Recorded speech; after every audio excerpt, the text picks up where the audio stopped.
This week's feature is brought to you by Workforce Resources Staffing Company in West Hazelton. With temporary to permanent jobs, seasonal and temporary placement, you must apply in person. And now here's our weekly feature.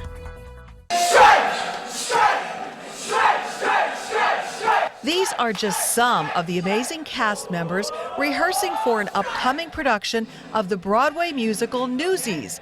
The award-winning show hits the stage here at the Pennsylvania Theater of Performing Arts in downtown Hazelton this August.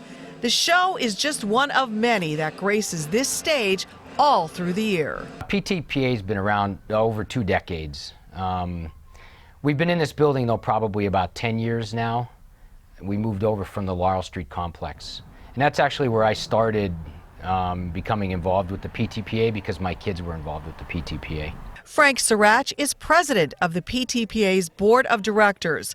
Like so many, he got involved to support his children and never left. But now Sirach and the other volunteers are worried about whether or not the show can go on. This has been a very difficult year. I'll be honest, this is very difficult. We need this show to do well. We need 1776 to do well. We have Newsies coming up as well. We need that to do well. People drive by the Pennsylvania Theater of Performing Arts on a daily basis. However, those that run the theater say the community doesn't realize what's inside this building. And that's mainly because there is no marquee. I think that's one of the big things. Like, you drive by it and people still call it the Philharmonic Center. And it's not really anymore. It's not the Philharmonic Center. It's the PTPA. But even I tell people, when I'm telling them where the shows are, it's at the Philharmonic Center, because they go, oh, I know where that is. If I say it's at the PTPA, they say, well, where's that? Sirach says that in addition to the marquee, the theater needs paint, carpeting, new lighting, and an upgraded sound system. We had somebody come in for free again and look at our sound system, and they said they recommended we get a subwoofer. The subwoofer that they found us is about $800. We don't have that money right now.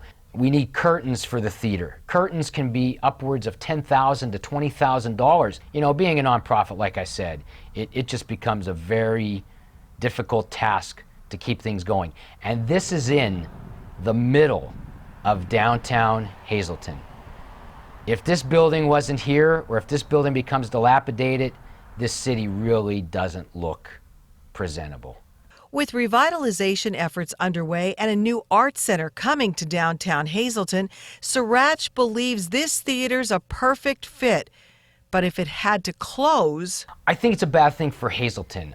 I hate to see things go down in the community.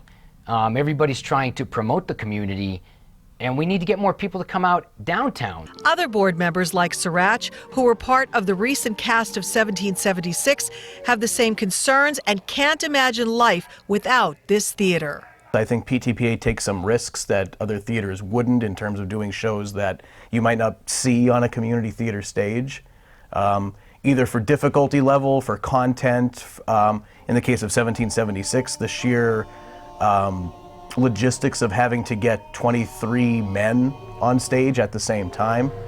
So I think it's good to have a theater that's not too afraid to put quality art out there in the community. This is one of the things that's awesome about this area. And why should they support it? Because we've had so many young people start in our theater singing, dancing, acting, performing, and go on to college, go on to careers in the arts. Michael Ecker, one of the performers, credits this theater with his success in school and life. I think my teachers from a very young age at school could notice just a difference amongst my peers of how I was communicating in oral presentations. And I think in addition to confidence and public speaking skills, it sounds cliche, but the friendships. To improve finances, the board is planning a campaign to name the theater kitchen after the late Sue Childs, who was like the main cook and one of the main proponents of the theater in town. Sue actually used to donate all the food for the shows. And when she passed away, her husband did it for 2 more shows, but he said, I really can't continue to do that. So now we have to pay for that food. Along with the kitchen campaign, the theater is looking at other possible ways to help get people through the door. Some of us got together, the board members, and have mentioned about possibly having some sort of dance class formed here so that the kids could be better dancers for the shows that we put on. Samantha Sugar has joined our board now, and she's very good with a lot of those things, getting people to possibly step up and teach some acting classes. You know, she has gone to school for dance.